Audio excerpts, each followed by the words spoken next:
주셨음이니라. 아멘. 이 사연에 이어서 하나님께서 행하시는 징계에 대해서 말씀을 전합니다. 3절 말씀에 하나님께서는 동산에서 제사하며 벽돌 위에서 분향하며 하나님 앞에서 노를 일으키시는 사람들을 심판하실 것이다, 징계하실 것이다 라고 말씀합니다.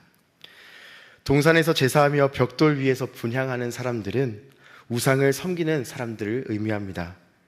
이들은 자신들의 안위를 위해서 이방의 신들을 섬기는 사람들이었습니다.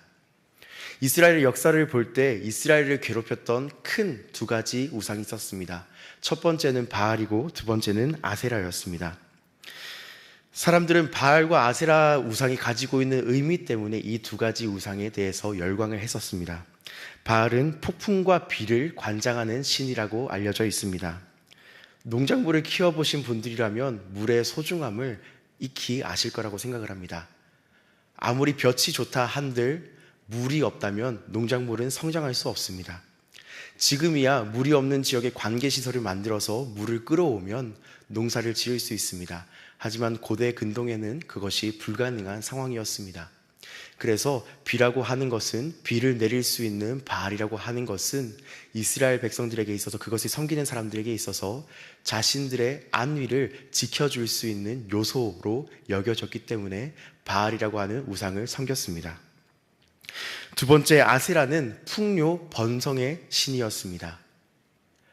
노동력이라고 하는 것은 지금도 그렇지만 과거에는 더욱 귀한 것으로 여겨졌습니다. 현대사회에는 5차 산업이다, 4차 산업이다 하면서 노동력의 가치가 조금씩 줄어가고는 있습니다. 하지만 이스라엘 백성들이 살고 있던 시대에는 농사, 목축과 관련된 1차 산업이 번성하던 시기였습니다. 이때는 그 어떤 것보다 중요한 것은 바로 노동력이었습니다. 노동력을 채우기 위해서 둘의 품앗이 등 서로 노동력을 주고받는 행사들을 하기도 했지만 여기에 대해서는 단점이 있습니다. 내가 일한 만큼, 일을 받은 만큼 내가 일해야 한다라고 하는 단점입니다. 그래서 근본적인 원인을 해결하기 위해서는 스스로 자립할 수 있는 노동력이 필요했습니다. 그 노동력을 어디서 얻을 수 있었습니까? 바로 자녀들입니다. 자녀들은 귀한 존재로 여겨지기도 하지만 옛날에는 농사가 번성하던 시기에는 하나의 일꾼이 늘어나는 것이었기 때문에 자녀 번성이 가장 중요한 요소 중에 하나라고 여겨졌습니다. 그런데 아세라 신을 섬기면 자녀가 번성할 수 있다고 하니 이것이 이스라엘 백성들에게 큰 유혹이 되었을 것이었습니다. 그래서 이스라엘 백성들은 바알과 아세라라고 하는 신을 섬겼습니다. 그런데 여기에 있어서는 근본적인 문제가 있습니다. 바알과 아세라 신을 섬겼다, 제사를 했다라고 하는 것이 큰 문제가 되기도 하지만 근본적인 원인은 이스라엘 백성에게 있어서 하나님을 신뢰하는 마음이 전혀 없다라고 하는 것이 근본적인 문제입니다. 하나님을 신뢰하는 마음이 없다라고 하는 것은 이러한 의미입니다. 하나님께서 나를 지켜주시지 않으실 거야, 이제 내 힘으로 자립해서 살아야 할 거야 라고 하는 마음이 전제가 되기 때문에 여러 가지 어떻게 하면 살아갈 수 있을까라고 하는 방법을 찾기 시작하고 결국 우상 숭배에 빠지게 되는 것입니다. 이스라엘 백성들에게 있어서 바알과 아세라 신을, 우상을 섬겼다라고 하는 것은 근본적인 문제에서 나타나는 열매와 같은 것이고, 근본적인 문제는 하나님을 향한 신뢰가 없다는 것이 이스라엘 백성에게 있어서 문제였습니다. 또 하나님께서 이어서 징계하시는 사람들은 어떠한 모습입니까? 4절 말씀에 나와 있는 사람들입니다. 총 두 부류의 사람들을 말씀하십니다. 첫 번째는 무덤 사이에 앉는 사람들, 그리고 은밀한 처소에서 밤을 지새는 사람들입니다. 이 사람들은 어떠한 사람들을 의미합니까? 바로 미신 행위를 하는 사람들을 의미합니다. 이는 이방 민족 사이에서 유행했던 점치는 모습을 의미합니다. 무덤이나 사막에 가서 귀신에게 물어보고 우리의 인생에서 우리가 해결할 수 없는 답을 얻고자 하는 사람들의 모습입니다. 완벽하게 똑같지는 않지만 구약에서도 비슷한 모습을 우리는 발견할 수 있습니다. 바로 사울 왕의 모습입니다. 사무엘 선지자가 죽고 하나님께로부터 음성이 들리지 않자 사울 왕은 마음이 조급해지기 시작합니다. 그래서 어떻게 합니까? 자신의 신분을 숨기고 엔돌의 신접한 여인에게 다가가서 그녀에게 묻습니다. 이미 죽은 사울의 영혼을 불러일으켜 나에게 대답하게 하라라고 요구하는 모습을 볼 수 있습니다. 이방인들에게 있어서 사막과 무덤 가운데에서 이러한 모습들이 있었다라고 전해지고 있습니다. 그런데 이스라엘 백성 사이에도 이러한 것들이 전해지고 있었다라는 것을 알 수 있습니다. 여기에 대해서 발생하는 근본적인 원인은 무엇입니까? 첫 번째 우리가 살펴봤던 것과 동일합니다. 하나님에 대한 신뢰가 없다라고 하는 것입니다. 은밀한 처소에서 밤을 지새며 그리고 무덤에서 점을 치는 까닭은 하나님을 신뢰하지 못하기 때문입니다. 하나님을 신뢰하지 못하는 이들은 미래에 대해서 두려울 수밖에 없습니다. 두렵다 보니 불안감이 생길 수밖에 없습니다. 왜냐하면 미래는 그 누구도 확신할 수 없는 영역이기 때문입니다. 미래는 그 누구도 확신할 수 없기 때문에 많은 사람들은 이를 대비하며 살아갑니다. 미래를 대비하기 위해 저축을 많이 하기도 하고 계획을 세웁니다. 미래를 대비하기 위해 수많은 계획들을 짜고 그것을 실천하며 살아갑니다. 하지만 아무리 많은 준비를 했다고 한들 미래라고 하는 영역은 우리가 완벽히 대비하는 것은 불가능합니다. 제가 아는 분 중에 밤에 잠드는 것을 무서워했던 분이 한 분 계십니다. 물론 예수님을 인격적으로 만나고 나서 이 사람의 고백이 완전히 바뀌기는 하였습니다. 하지만 그 당시에는 밤에 자는 것을 많이 두려워했습니다. 그 이유는 바로 자고 일어났을 때 내가 또 한 번 호흡을 가질 수 있을까? 자고 일어났을 때 내가 다시 한번 살아갈 수 있을까? 혹 내가 죽는다고 한다면 이후에는 어떤 일이 나에게 벌어질까? 라고 하는 미래에 대한 두려움 때문에 잠을 이루지 못하는 한 분이 있었습니다.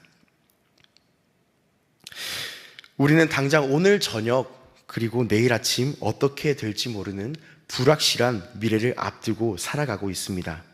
그렇기 때문에 하나님을 신뢰하지 않는 사람들은 미래에 대한 불안감을 항상 가지고 살아갈 수밖에 없습니다. 두 번째, 돼지고기를 먹으며 가증한 것들의 국을 그릇에 담는 사람들은 어떠한 사람들입니까? 이들은 비슷하게 이방 풍속과 점치는 행위를 하는 사람들을 의미합니다. 레위기 말씀을 보면 하나님께서 가증스럽게 여기시는 것들을 말씀하십니다. 돼지 또한 하나님께서 먹지 말라고 말씀하신 것들 중에 하나입니다. 그런데 돼지고기를 먹고 가증한 것들의 국을 그릇에 담는다는 것은 하나님 말씀에 순종하지 않았다라고 하는 것과 이교의 풍습을 따르는 모습을 의미합니다. 특히 가증한 것들의 국을 그릇에 담는 것은 점치기 위한 행위로 알려져 있습니다. 하나님을 신뢰하지 못하는 사람들은 미래에 대해서 불안감을 가지고 살아갑니다. 그래서 미래에 대한 불안감을 조금이라도 줄이고자 점을 치고 이교의 풍습을 따르며 살아갑니다. 그런데 흥미로운 것은 이들은 시간이 지나면 지날수록 점점 정상적인 모습이 사라진다라고 하는 것입니다. 처음에는 눈치를 보며 이 행위를 했을지 모르겠습니다. 그런데 시간이 지나면 지날수록 점점 더 이상해집니다. 그래서 말씀을 보시면 이들은 자기 자신들을 거룩한 사람이라고 이야기를 합니다. 자신들은 거룩한 사람이고 자신들은 미래를 아는 사람이니 너희는 나에게서 떨어지라 라고 이야기할 정도로 이상적인 정상적인 모습이 점점 사라지게 되는 모습을 성경은 설명하고 있습니다. 지금까지 살펴본 것을 반대로 생각해 본다면 하나님을 신뢰하는 사람들은 미래에 대해서 하나님께 맡겨드려야만 합니다. 이는 아무런 계획과 대비를 하지 말자는 말은 절대 아닙니다.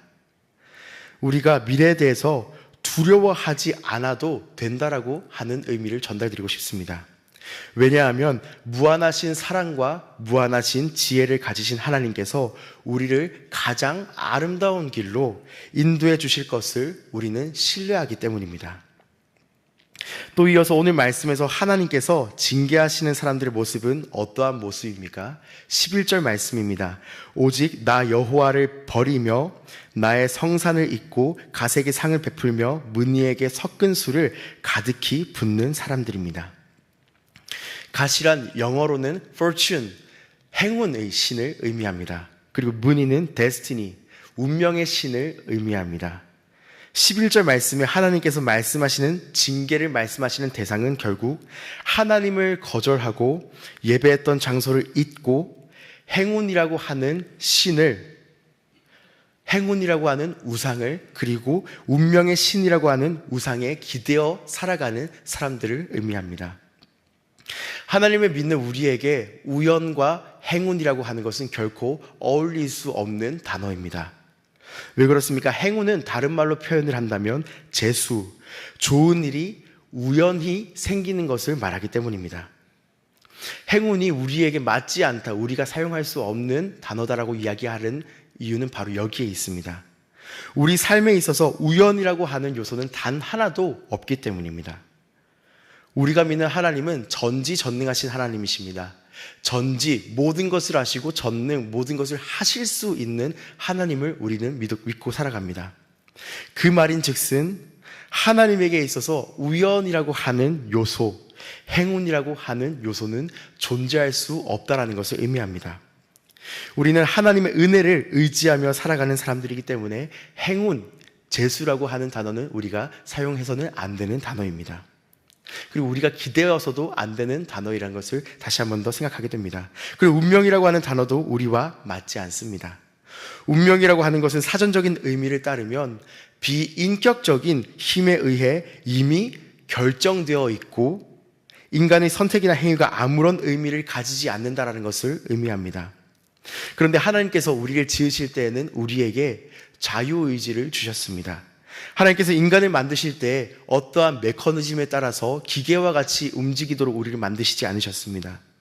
하나님께서 우리를 생각하고 선택할 수 있는 자유의지를 우리에게 주셨습니다.